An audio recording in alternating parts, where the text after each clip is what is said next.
what's up, y'all? Lately, I've been rewatching a bunch of cartoons from when I was a kid. You know, the Cartoon Network, Nickelodeon, and Disney Channel classics.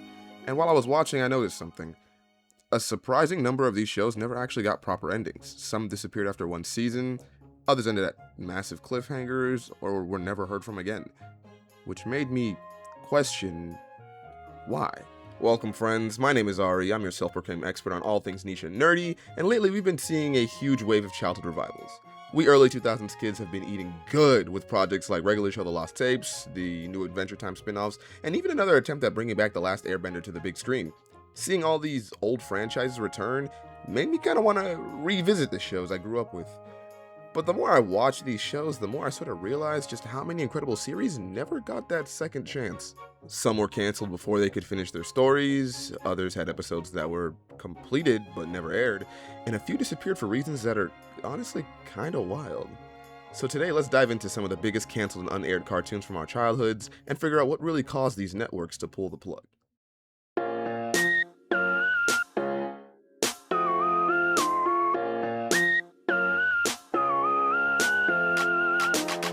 Alright, just getting straight into it, I'd like to start with one of my first introductions to the DC universe. Teen Titans. For a lot of us 90s and 2000s babies, Saturday mornings just weren't complete without hearing that beautiful masterpiece put together by Puffy Amiyumi.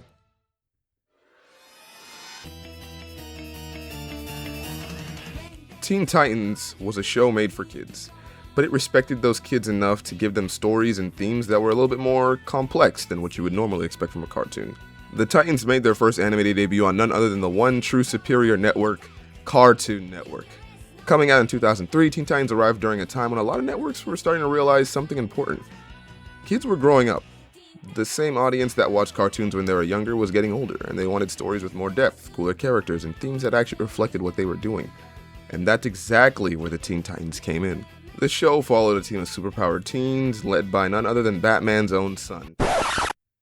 Okay, not like actually his son, but you know what I mean. Robin had that Batman energy.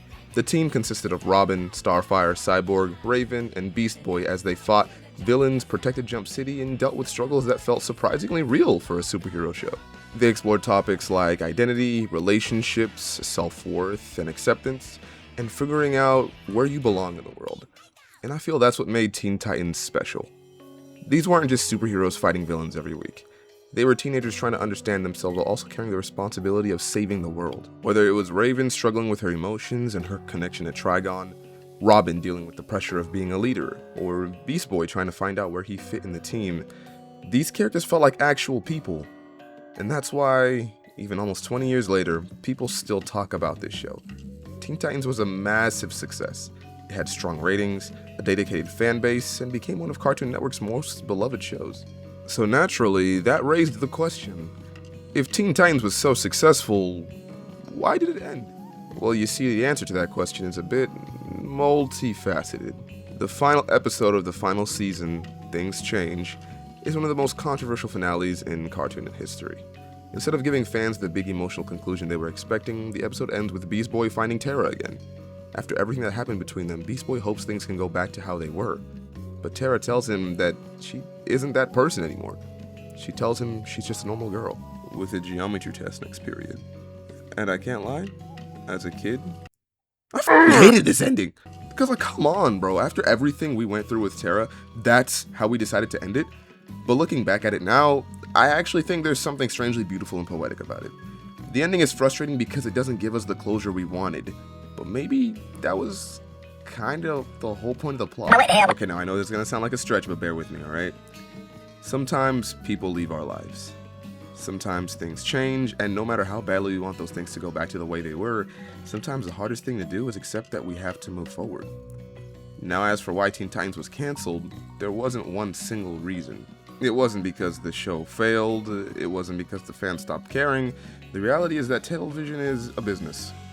Networks are constantly looking at ratings, merchandise, production costs, and what direction they want their brand to go in. And eventually, Cartoon Network just decided to move forward with new programming instead of continuing to run the original series. And unfortunately, that means fans were left wondering what could have been. Could we have gotten more of Terra's story? Maybe more development for the Titans? A proper continuation? We'll likely never know. That was until a few years later, fans heard that the Titans were returning, only for that return to be something completely different. Teen Titans Go. Now look, I'll be the first to admit, Teen Titans Go knows exactly what it wants to be. It's a parody. It's meant to be ridiculous, and there are plenty of people who genuinely enjoy it. But for fans of the original series, seeing characters who dealt with trauma, identity crises, and the trials of growing up get turned into characters focused mostly on comedy and absurd situations and fart jokes was definitely a little jarring. Because to me, the original Teen Titans represented something special. It was a show that told kids, yeah, you're growing up and that's okay. And even though the series ended before many fans felt ready to say goodbye, the original Teen Titans will always have a special place in the hearts of 90s and 2000s kids.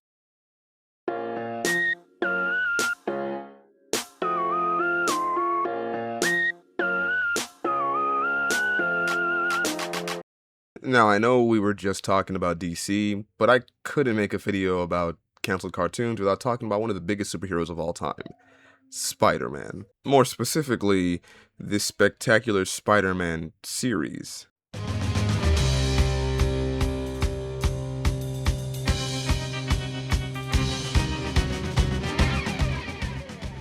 Now look, what if I told you one of the greatest Spider-Man adaptations ever made wasn't canceled because people stopped watching, but was canceled because of a corporate chess match? The Spectacular Spider-Man series only aired from 2008 to 2009, so depending on your age, there's a good chance you either barely remember it or completely missed it. And frankly, there were so many cartoons coming out around that time that it was easy for one to slip under the radar. But ask anyone who's watched this series, and they'll tell you this show had all the ingredients to become something truly special. For a lot of kids, this wasn't just their introduction to Spider-Man, it was their introduction to Peter Parker.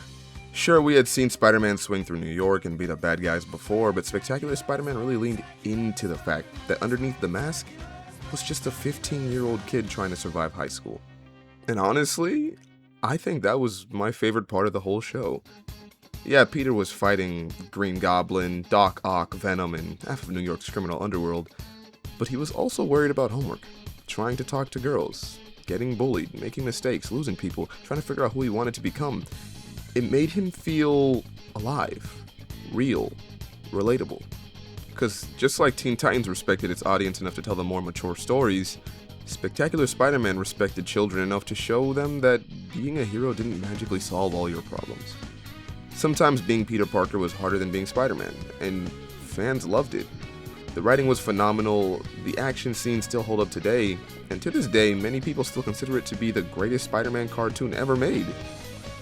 So if everyone loved it, why did it end after only 2 seasons? Well, unlike Teen Titans where there were a bunch of different business decisions involved, Spectacular Spider-Man's cancellation came down to something much simpler: ownership. Way back in 2009, Sony Pictures had produced the Spectacular Spider-Man while working alongside Marvel. Then Disney stepped in and purchased Marvel Entertainment. That meant Disney now controlled Marvel's animation going forward. The problem? Sony still owned the Spectacular Spider-Man itself, that specific series. Character design and everything else built for that show belonged to Sony. Disney owned the future of Marvel animation, Sony owned Spectacular Spider-Man. Neither company had everything they needed to continue the series. It was basically a corporate stalemate. A game of chess where both sides still had pieces left on the board, but neither could make the moves fans actually wanted. So instead of continuing Spectacular Spider-Man, Disney started over with Ultimate Spider-Man. Now don't get me wrong, Ultimate Spider-Man definitely has its fans, and if that's the version you grew up with, more power to you. But for a lot of us, it just never captured what made Spectacular Spider-Man so spectacular. And that's honestly gotta be the saddest part of it all. This wasn't a show that failed. It wasn't canceled because people stopped watching, and it wasn't canceled because the writers ran out of ideas. It disappeared because 2 companies own different pieces of the same puzzle, showing that sometimes being one of the best just isn't enough.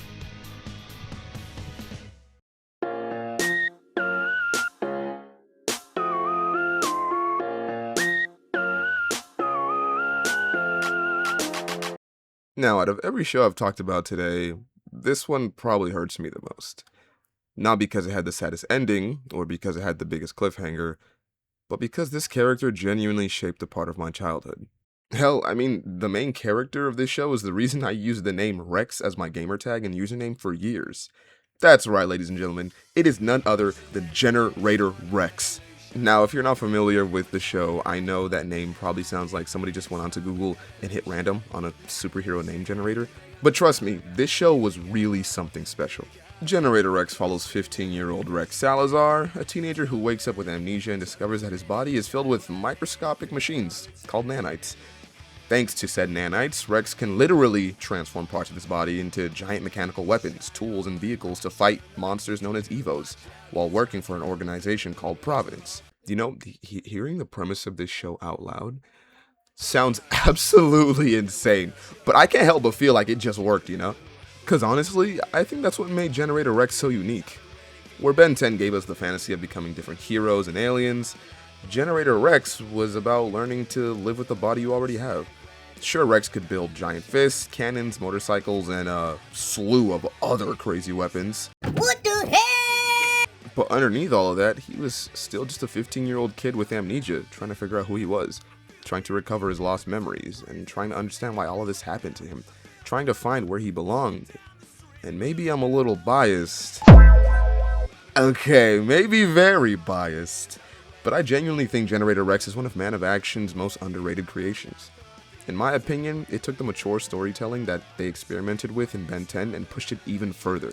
The action and fight scenes were incredible, the world building was unique, the character development was surprisingly emotional, and somehow, I feel like almost nobody talks about it anymore. Even today, the series has remained incredibly well received by fans, with many episodes holding excellent ratings years after the show ended. But if people loved it, why did it end? Well, unfortunately, unlike Spectacular Spider-Man, there wasn't some huge legal battle behind the scenes. And unlike Teen Titans, there wasn't one controversial ending everyone points to. The answer is honestly a lot less exciting. It was just business. Generator Rex struggled to become the merchandising powerhouse Cartoon Network wanted it to be. While it had a passionate fan base, it simply never reached the same level of commercial success as shows like Ben 10 did. Toy sales slowed down, international performance wasn't particularly strong, and eventually Cartoon Network decided it was just time to move on. And just like that, one of my personal favorite cartoons ever made was over. I remember finishing the finale as a kid, and just thinking, is that it? No more Rex, no more Providence, no more Bobo, no more Six. It honestly felt like saying goodbye to a friend. Looking back now, I think that's the greatest compliment I could give this show. Generator Rex wasn't just another cartoon I would watch after school. It was a show that helped shape my imagination. It inspired my usernames and who I was growing up. It inspired my love for sci-fi. It inspired the kind of stories I enjoy even today. And for that, it'll always be one of the greatest cartoons I've ever watched. Anyway, before we move on, can we please talk about that Ben 10 reboot for like 30 seconds? Because what were we doing? And to for a second think, they really brought my boy back. They had an episode, Ben Gen 10, I remember the name, where they brought back my boy Rex as a kid.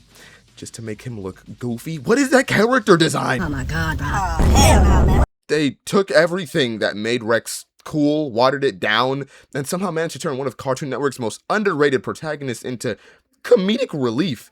Like, come on, man. Rex deserves so much better than that.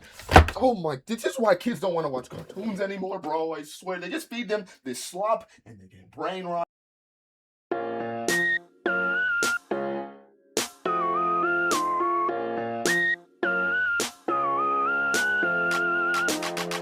So far in this video, we've talked about networks moving on, we've talked about corporate battles, and we've talked about declining toy sales. But I feel like this next show never even really got a fighting chance. Unlike Teen Titans or Spectacular Spider-Man, Symbionic Titan wasn't exactly a household name. Not because it was bad, far from it really. It was created by none other than the legend himself, Genndy Tartakovsky, the same mastermind behind Dexter's Laboratory, Samurai Jack, and more recently, Primal. So when people say this show had potential, they are not exaggerating. This show was like if Cartoon Network and Evangelion had a sci-fi baby or something. Throw in some giant mechs and alien invasions, high school drama, and of course Tartakovsky's signature style, and that's how you get Symbionic Titan. The story follows Princess Ilana, her loyal bodyguard Lance, and their biomechanical companion, Octus, after they were forced to flee from their home planet and seek refuge on Earth. To everyone else, they're just ordinary high school students trying to fit in. Well, trying is the key word here, because Lance has absolutely no clue how to act like a normal teenager. Meanwhile, they're constantly being hunted by enemies from their homeworld, forcing the trio to combine into the massive Symbionic Titan whenever Earth comes under attack. And honestly, that was the magic of this show.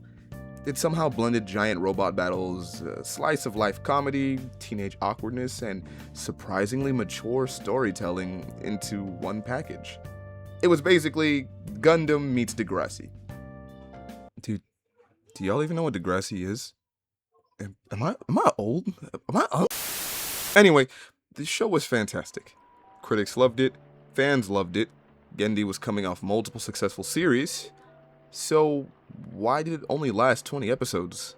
Well, unfortunately, this is where the business side of television rears its ugly head once again. One of the biggest reasons often pointed to is merchandising.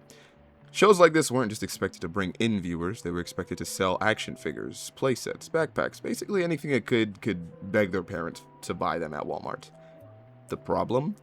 Symbionic Titan never became that merchandising machine. There were rumors and reports that the show's production costs were high, and Cartoon Network was beginning to shift its programming strategy around that time. So when you combine all those factors together, the writing was on the wall.